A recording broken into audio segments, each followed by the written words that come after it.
Hi there, this is Pammy Joe. I want to talk to you about you.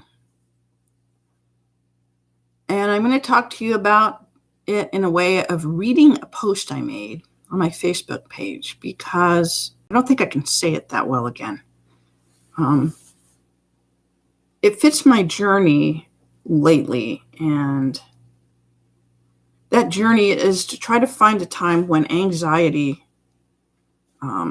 subsides. And the only time I've ever had anxiety subside is if I had dreams of heaven or God is speaking to me. That's the only time.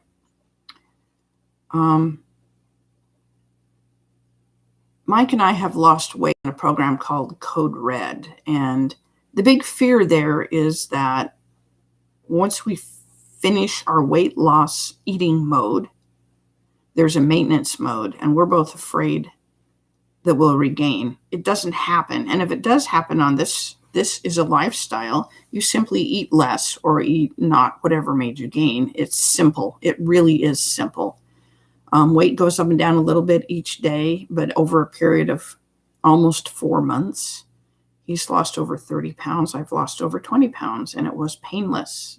And it was on good, real food, no supplements, no extra crap. It's called Code Red Lifestyle. I'm telling you because it worked for us, and we'll stay on it the rest of our lives. And so are thousands of other people that we know. A third of my town is on this program, this lifestyle. Anyway, I have this fear of going back.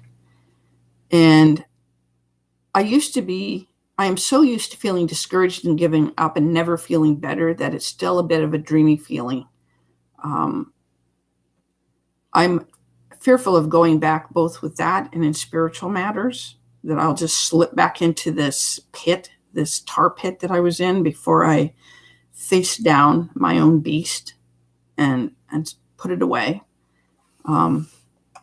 This lack of acceptance state with myself about many things and not giving myself credit is getting tiresome, and I'm getting to the point where I want to give myself credit. Even though I'm on YouTube doing videos, I still have self-doubts. I still think I'm a fake, etc.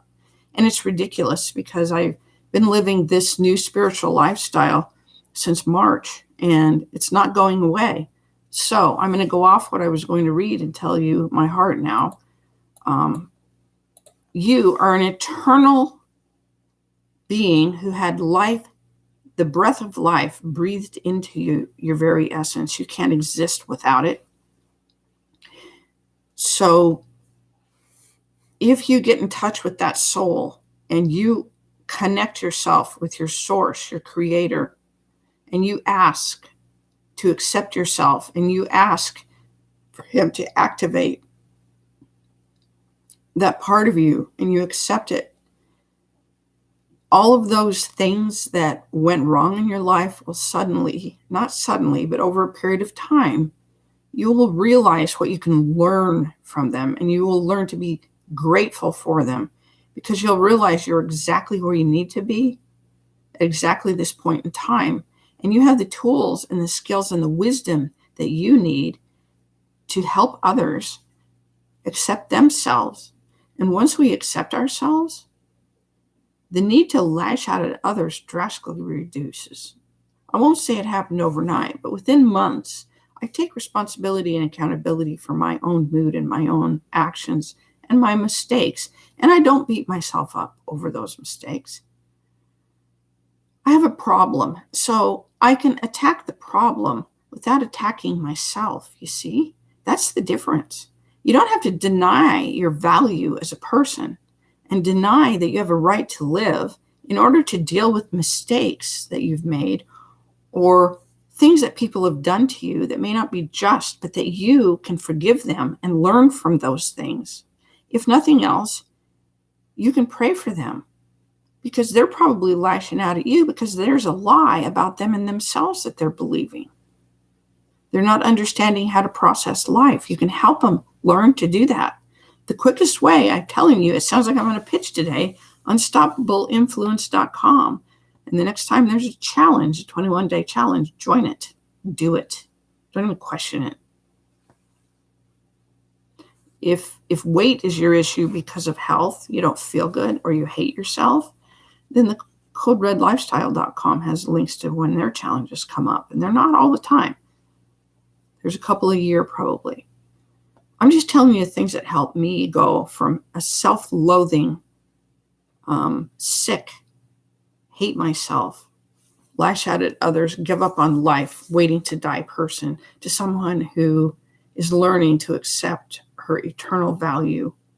And we're talking about eternal value. You see, what I'm learning now, people at one time had to wait until they died to learn. Now we can learn it on earth because God's taking earth back. And I want to help him do it because I want to help you. I want to help others. I want people to love themselves, not hate themselves and others. If we love each other and if we spread light, meaning hope in the world, it'll change.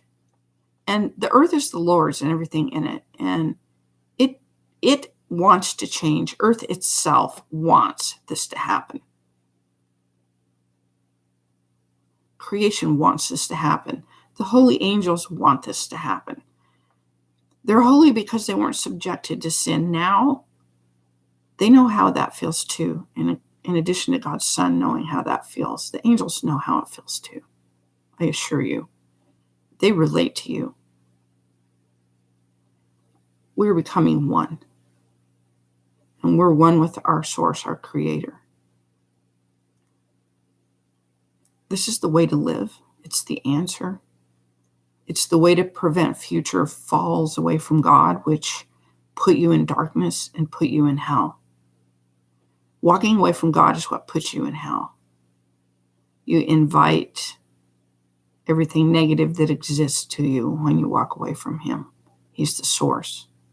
You need him. And if you want to make your desires fulfilled, you need his help because he put them on in you and they're there for a reason. And he wants you to see the reasons. It's quite fulfilling and quite tear-inducing to relate to your reason for existing. It's what we're all looking for. It's the reason we distract ourselves with stuff. It's the reason we go into fantasy land and live through other people because we don't know what we're about. You deserve to know what you're about. You really do. Pray about it. Pray to your God. Ask for insights. Ask for ways to learn. Find books that help you do that. I assure you, you will not regret it. I had a song that I sang 20 years ago, and it wasn't until this year that I understand this song. It talked to my heart, but it's a Jewel song, and I can't sing it and I can't play it for copyright reasons. You could listen to it yourself.